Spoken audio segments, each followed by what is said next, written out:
In this video, we are going to review some of the pros and cons of living in a university dorm. As you might know, in North America, a lot of institutions, universities, and colleges would require international students to reserve a dorm, and it is kind of mandatory. However, there are some universities and colleges that they wouldn't make it mandatory, so you can rent your own place, you can live with your family members. Let's go ahead and see, is it a good thing or a bad thing to live in a dorm? The first and the biggest advantage of living in a dorm is that the dorms are usually located either inside the campus or somewhere very close to the campus. That is why at the end of the day, you are going to save a lot of time and money on the transportation. Number two is that dorms are furnished. Majority of the dorms are coming with the heavy furnitures like bed, mattress, desk, and closets. So you do not need to be worried about purchasing huge furnitures, paying for the moving and stuff.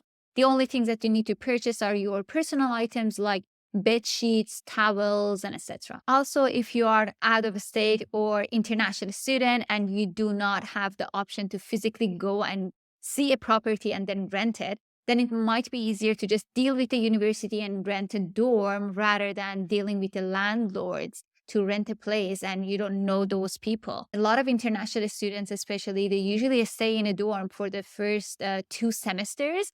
And when they get familiar with the culture and with the city they're living at, then they move in with someone else and rent their own place. Now, let's see what are the disadvantages of living in a university dorm.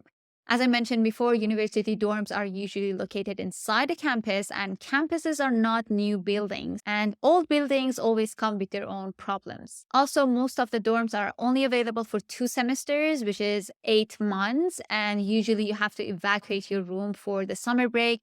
Or if you would like to stay in your room for the summer break, you have to pay extra to reserve the room. The other disadvantage, and in my opinion, the biggest disadvantage of living in a dorm is that you have to share the kitchen, bathroom, and laundry with a lot of other students, not with one or two, but a lot more. And the last disadvantage is that dorms are very expensive. If you compare the price of a dorm for only 8 months or 2 semesters with how much you can pay for a rent if you rent a 2 bedroom or 3 bedroom apartment and share it with some roommates, you can see that the price is almost the same, but you get the higher quality if you live in an apartment.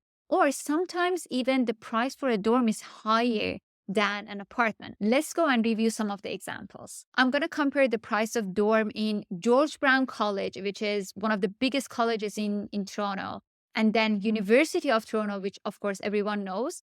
And at the end, I'm going to compare it to the price of renting an apartment in Toronto. The cost of renting a dorm in George Brown College for 2 semesters or only 8 months is $10,800. This means you have to pay almost $1,350 per month as a rent to your university. Cost of renting a dorm in University of Toronto, if you get a single room, which means it's going to be only you in that bedroom, is going to be 10,800-ish, very similar to George Brown College.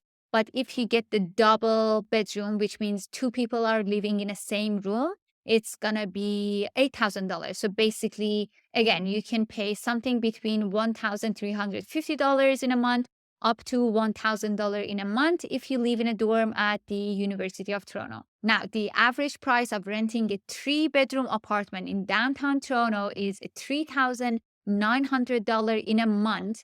And if you divide it by 3, because you have 3 bedrooms and it's going to be at least 3 roommates, if you divide it by 3, you are basically going to pay $1,300 per month, which is very similar to what you pay to George Brown or to University of Toronto if you have your own bedroom.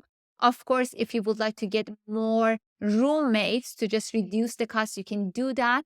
But the good advantage of renting an apartment in here is that almost the price is the same, but at least in a 3 bedroom apartment, you're gonna get 2 washrooms. So basically, each washroom is gonna be shared by 1 or at most 2 people. If you are an international student and you have the experience of living in a dorm or renting your own place in Canada, make sure that you share your experience with others by leaving a comment under this video. And that sums up this video talking about the pros and cons of living in a university dorm. Thanks for watching.